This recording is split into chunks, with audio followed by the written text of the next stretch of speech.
Well, hello, good afternoon, and welcome to Speed Feed. This is where we talk about the latest in news and what is setting the conversation today. We are live on Facebook and YouTube. So I want you to do me a favor right now, just before. I don't scroll up. Yeah. We're talking about who's setting the conversation today, how the conversation is going today in terms of news and trending topics. Share this video with your friends, so they can come here and we can spend a few minutes and talk about the news today and what's driving the conversation and other trending topics that you need to know. All right. And so you can follow here to see everything that we're talking about. In case you want to hear about that bad bridge down there, that's where it's coming up and everything that's coming up right now. Okay, but first let's talk about our first item on the Speed Feed today. The biggest topic of conversation today news is Isaac Mwaura, who lost his seat as a nominated senator from Jubilee. He was evicted from Jubilee and he was replaced by a gentleman called Samil, and now this is not even the worst part. In case you want to know, can we pause on that for a second? This is how much he lost by being fired. He was earning a basic salary of 700,000 shillings, and that has that's gone every month, 700,000 shillings, and other benefits. Can you see that? 250,000 in house allowances. 250,000 in terms of house allowance. They also get a car grant of 5 million shillings. They also get a car loan. What's the difference between a car loan and a car grant? Let me know in the comment section. I'll be reading your comments as we go on. So these are some of the things that you need to know today. And this is just a hint of the benefits that he has lost and gives you a glimpse of how much they earn. And remember, he was a nominated senator. He wasn't even an elected senator. He also lost a mortgage of 20 million shillings and a medical scheme, which has two parts. The outpatient is 300,000 and 10 million for inpatient. Those are some of the benefits that come with being a nominated senator. Well, I want to remind you to stay warm, by the way, because my production manager is having it bad right now. He's helping me here in the studio, and tafadhali stay warm, all right? As we continue with other topics of conversation, I'll be telling you much more about that. Right now, former police spokesperson Charles Owino. So he was transferred to a department that we probably had for the first time yesterday. It's called the Kenyan National Focal Point on Small Arms and Light Weapons. Mouthful. Kenyan National Focal Point on Small Arms and Light Weapons. So there, he's going to be the new deputy director, and he says his transfer was not in bad faith because he has declared interest in running for governor in Siaya County, and it was said that his political ambitions are what caused his transfer, but he says that's to protect him because he will not be, in the in the limelight for a while, and that's going to protect his, bid to run for governor in Siaya. And of course, we all believe him. Meanwhile, the DCI has warned against a group of criminals that is conning people in the CBD. So this is what they do. These guys come, they park a vehicle, they claim that they can upgrade your SIM card to 5G, and then they get your mobile money data.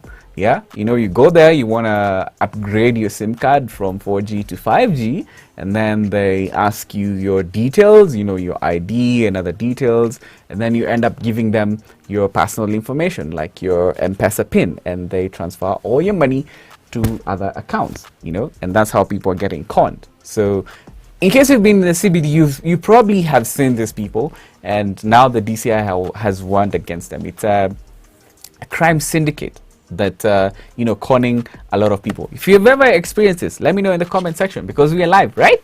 Interact with me in the comment section because we are live, right?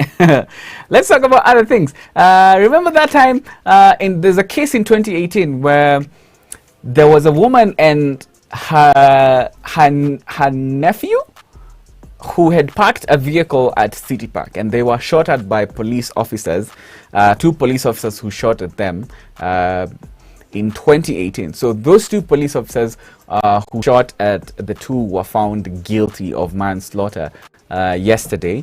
And remember that case, they were accused of using excessive force, and because they shot at the car. So this is what happened in that situation.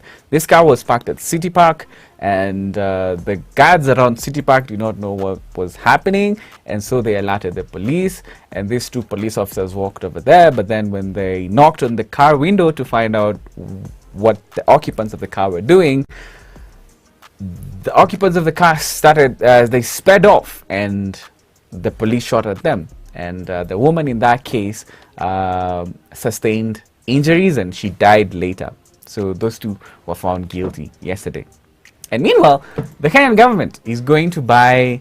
Felix, am I going too fast? No, we're good. We're good? Okay, so let's talk about other things. So now the Kenyan government is going to buy a mansion in London for 2 billion shillings, which will host the Kenyan embassy in the UK. This is because the government has been spending a lot of money in paying for rent in foreign embassies.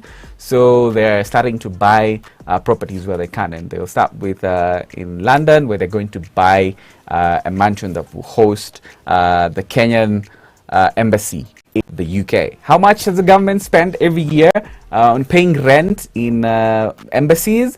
They spend 3 billion shillings for rent. Yeah, in case you thought your rent bill was high.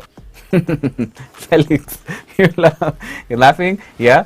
The government's rent bill for their ambassadors out there, it's 3 billion shillings a year. Meanwhile, the High Court has stopped, temporarily though, they have stopped the arrest of Meru Senator Mithika Linturi, who is facing 37 fraud-related charges. Yeah, so the DCI is pursuing him for those 37 fraud-related charges, and he went to court to stop his arrest, and the court temporarily stopped, stopped the DCI from arresting him. And remember, back about a week ago, he was arrested at his home when the BBI discussions were going on in the Senate, and it was said that his arrest had something to do with his stand on the BBI. But now, Interior CS Fred Matiang'i revealed that he is being charged with 37 fraud-related charges. That's what's going on with him. Meanwhile, still on people in trouble with the law. Now, the Director of Public Prosecutions will charge former Treasury CS Henry Rotich separately from the Italian directors of the CMC de Ravenna, which means now the case has been separated. The two were charged, CS Henry Rotich and the directors of CMC de Ravenna, who were involved in the Aror and Kimorel dam scandal. You know, the 63 billion Aror and Kimorel dam scandal. So those two cases have been separated because the case with the foreigners are going to be charged separately because there's a whole lot of other protocol with that. So now the DPP has decided to charge CS Henry Rotich afresh. And by the way, one of his former PSs, Kamal Thuge, is going to be a state witness in that particular case. Let's move on to other stories that you need to know. The Kenya Editors Guild, they'll be holding an annual journalism lecture every second week of May in honor of veteran editor Philip Ochieng, who passed away about a week ago at 83. He was 83 years old. For those of you who don't know, Philip Ochieng is this man here who has been a veteran journalist for over 40 years. Yeah, those in the journalism industry know him. And meanwhile, there's a video. Do we have this video? Yeah, of a bad bridge? Yeah, in case you were waiting to watch this video, of a bad bridge that collapsed in the Migori Homa Bay Road at a river called Kuja. So it collapsed at around 5 a.m. in the morning. So in case you thought it's only Nairobi which was having troubles with rains, yeah, those heavy rains that have taken a toll on infrastructure. Look at this video. Yeah, so that's a lorry that was ferrying sugarcane, and the bridge was like, nah, bruh, you ain't passing here today. And luckily, the driver of that lorry was rescued. He was rescued after the accident. But in case you were planning to use that road today, you'll have to find alternative routes. Just Google map your way. Let me tell you guys a story. So, when you go up country, do not use Google Maps. Do not use Google Maps when you go up country. and especially if you're driving, because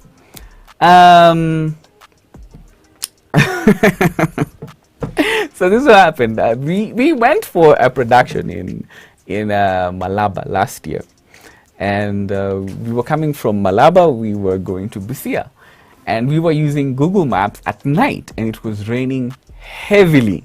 So we were trying to find the shortest route to Busia, and we just followed Google Maps, and Google Maps showed us that there's a road that's going to take us all the way to the Busia highway, and we ended up in a ditch, my friend. Yes, and we were stuck there. We were stuck there for hours. And this story, here in the office, we talk about this story almost every day because it was such a traumatic event, because our car went straight into a ditch. Apparently the road that was on Google Maps, it's a road, yeah, and it's showing you that a car can pass, but yeah, there's a ditch in the middle of the road, and we didn't know about it, and we were stuck there for hours. In fact, it's police who came to rescue us, and I have a lot of respect for Kenya police, by the way. They came in the middle of the night, like at 2 a.m. They came with their Land Rover and they rescued us from there. So yeah, in case you're using roads up country, especially at night, I'd recommend ask around the people around. Yeah, Google Maps might show you there's a road, but you don't know if there's going to be a ditch ahead of you, right? 2 more stories to go before we end Speed Feed today on what's making the news today. Brian is saying Chancellor announced his candidature too early. Yeah, I agree with you. Now that he has been transferred to a department that we did not even know that existed, he's not going to be in the limelight. Yeah, strategy. He should have stayed there as a police spokesperson and continued doing interviews.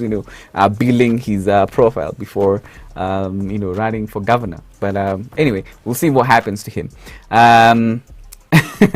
Expose these cons, kabisa. I don't know. Have you guys been conned by these people on in the CBD? Ruben, have you ever encountered them? I have, but not been conned because I know who they are. You know who they are. Yes. It's easy for you to know a con from. So they. What if? They claim to sell you a new SIM card. Yeah. And this is something my sister told me that she does this. She buys new SIM cards because they come with credit. Yeah.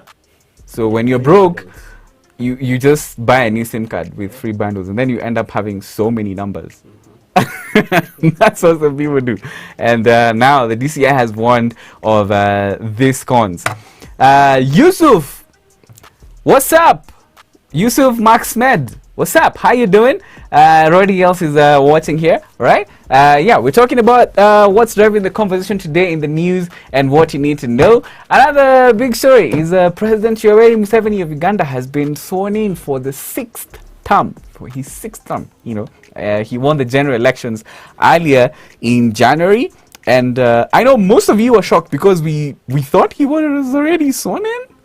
Like, why did it take so long? Right? It took a while.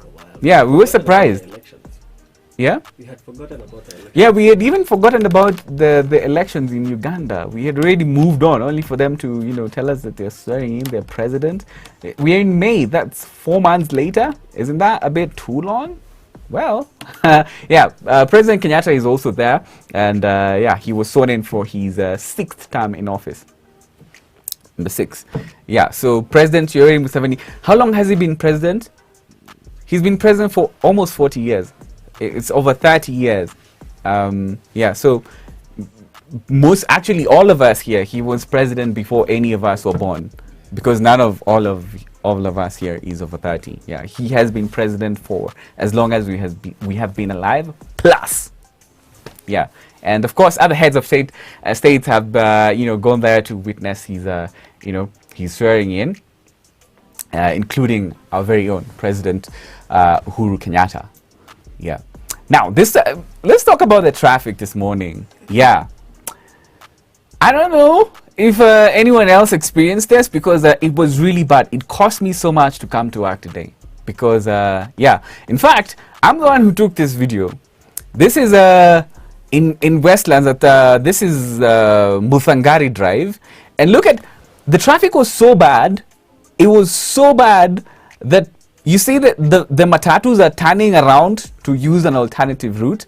They're trying to go back to Waiyaki Way, and it was still bad on Waiyaki Way. And I don't know, matatus just have a way of making traffic even worse, because now when they start turning in the middle of the road, it even makes things worse. Yeah. So what happens in Nairobi every time it rains? Who has a theory? Yeah, Ruben and Felix. Who has a theory of why there is so much traffic when it rains? I'm sure if it was a normal morning where there's no rain, it wouldn't have been as bad as this. Yeah, it wouldn't have. But everyone, I think, left the house at the same time because it was still raining in the morning. Yeah. So we all left the house at the same time. So we just found ourselves, all of us. Oh, probably. that's a good theory, because when it rains, everyone will leave probably at the same time. Yeah. Earlier. Yeah, because it wasn't raining at 6. It started raining at around 7-ish. Yeah, it started raining heavily at around 7 something, between 7 and 9. It was raining very heavily, and the roads were blocked. Who else experienced that traffic in the morning? You guys. Benedicto Muhandi is saying, please ignore the rumors circulating in the media that I have been appointed by the Jubilee party to replace Isaac Mwaura. Benedicto, we all know you have not been. There are no rumors circulating around, but I like that. I see what you did there. Thank you. Yeah. Back to the traffic conversation. I still don't get why every time it rains, we just have to experience painful traffic in Nairobi. Ruben has a theory because everyone leaves at the same time, so we all find ourselves on the road. Felix, do you have a theory? Not really. Yeah? I think just people... It's unexplainable. Yeah. It's a weird situation. True. Yeah, and I have a theory. I think it rains cars. It rains cars and dogs. Well, thank you so much for watching Speed Feed. Yeah, that is what is setting the conversation today. Charles Owino being transferred, Isaac Mwaura being fired from Jubilee, the CBD cons who you should be wary of, and the 2 police officers who shot at a woman at CBD, at City Park, were found guilty, and the government is trying to cut costs on paying rent, so they have bought a mansion in the UK to host the Kenyan embassy in the UK. Mythical Inturi, the High Court has stopped his arrest. He's facing 37 charges, fraud-related charges. Henry Rotich is going to be charged afresh. And remembering Philip Ocheng, the veteran editor, the Kenya Editors Guild will be holding an annual lecture every second week of May to remember him. And that bridge has collapsed in Homa Bay. And of course, President Museveni has been sworn in. And what was that traffic today? We can't seem to explain this situation. Thank you so much for watching. We'll see you again tomorrow. Yeah, with Speed Feed, same time, same place. Goodbye.